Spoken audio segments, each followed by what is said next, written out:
तुकड्या कहे प्रभू मानते. महाराज त्याला पुरावा देतात, गॅरंटी देतात. आमच्या कर्मावर सर्व गोष्टी त्या अवलंबून आहेत. आम्ही जसे कर्म करू तसेच फळ आम्हाला मिळतील. मित्रांनो, कधी कधी आम्ही म्हणतो की मी एखाद्या प्रसंगी ॲक्सिडेंट होता थोड्याशानी धक्क्याने वाचलो. एखादा फार मोठं संकट, एखादा साप आला असेल रस्त्याने किंवा घराजवळ, पायावरून गेला पण चावला नाही, आपण म्हणतो की मी थोड्यामुळे वाचलो. हे थोडं काय आहे? कधी विचार केला या गोष्टीचा की थोड्यामुळे आपण का वाचलो आणि थोड्यामुळेच दुसरा कसा मेला?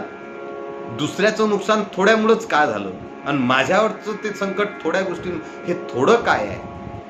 ते आहे आमचं कर्म, ते आहे आमचं बॅलन्स.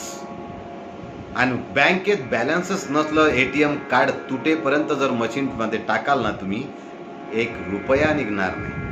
तेच बॅलन्स आमच्यामध्ये, आमच्या कर्मांचं, सत्कर्माचं असावं आयुष्यात. तेच कर्म असतं की मी थोड्यामुळे वाचलो. ते समजून घेत नाही आम्ही, पण हेच असतं की कुठंतरी आमचंही ते संचित असतं आधीचं.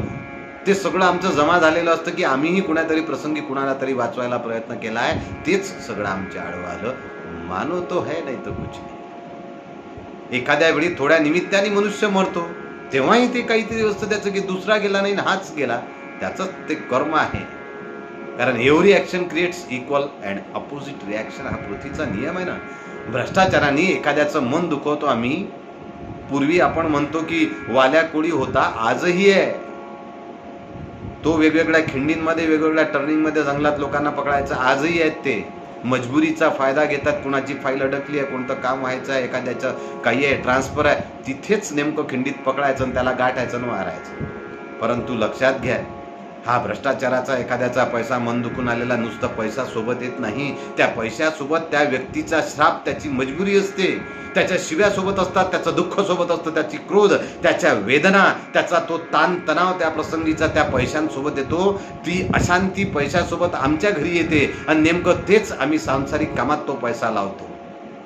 आणि सांसारिक कामात त्याचा पैसा लावल्यानंतर त्याची किंमत आमच्या मुलाबाळांनाही भोगावी लागते. ती किंमत आमची मुलं बाळं चुकवतात. त्याची मुलंही चांगली निघत नाहीत ज्यांनी भ्रष्टाचाराने तो पैसा कमवून आणला. त्याची मुलं तशीच पैसा गमावतात. सहज वाईट गुण त्या पुढच्या पिढीला मिळतात. त्याला आम्ही म्हणतो की जीन्सच्या माध्यमातून गोष्टी केल्या. हे सगळे जातात, हे गुण आमच्यामधून पुढच्या पिढींमध्ये जातात. म्हणजे किती पिढ्या बिघडून टाकतो. हे सगळं आमच्या कर्मावर अवलंबून आहे. रक्तात मिसळतात ते गुण स्वभावामुळं. वेगवेगळ्या आता ते व्हायब्रेशन्स तयार होतात वेगवेगळ्या प्रसंगी. मी तो हा विषय इथे घेणार नाही, एखाद्या वेळी स्वतंत्र त्या विषयावर बोलू कधीतरी. वेगवेगळ्या व्हायब्रेशन्समुळे वेगवेगळे द्रव बाहेर टाकल्या जातात. मानसिक वेगवेगळी परिस्थिती निर्माण होते. सायकोलॉजीमध्ये सगळं येतं. तो स्वतंत्र विषय आहे अभ्यासाचा. आपण कधीतरी वाल्या कोळ्याची कथा वाचा. इतकं सगळं भ्रष्टाचाराचं सगळं करत असताना आमच्या मागं कोण आहे? इतकं सगळं आम्ही लूटमार करतो बाहेर. आमचा संसार चालवण्यासाठी आमच्यासोबत कोण आहे? आमच्या पापात भागीदार. कधीतरी वाचा, पुराणातली ही कथा आहे. विकास दुबेचं तुम्ही पाहिलं आता काय झालं आहे ते पटनामध्ये, कानपूर. इतकं सगळं पाप केलं पण एकही सोबत नव्हता. पत्नीही म्हणाली चांगलं झालं मेला तर. आई वडील जिवंतपणी मुलाला म्हणतात की हा मेला तरी बरा आहे. यापेक्षा मरण काय असावं? वर काय जात आहे स्वर्ग नरक पाहायला? जिवंतपणी एखाद्याला कोणी म्हणावं की तू मेला तर बरा आहे. सगळी जनता त्याच्या मागं अशी लागावी की तू मेला तर आज चांगला आहे. तो आज नरकात आहे, उद्या कुठं जाणार आहे तो?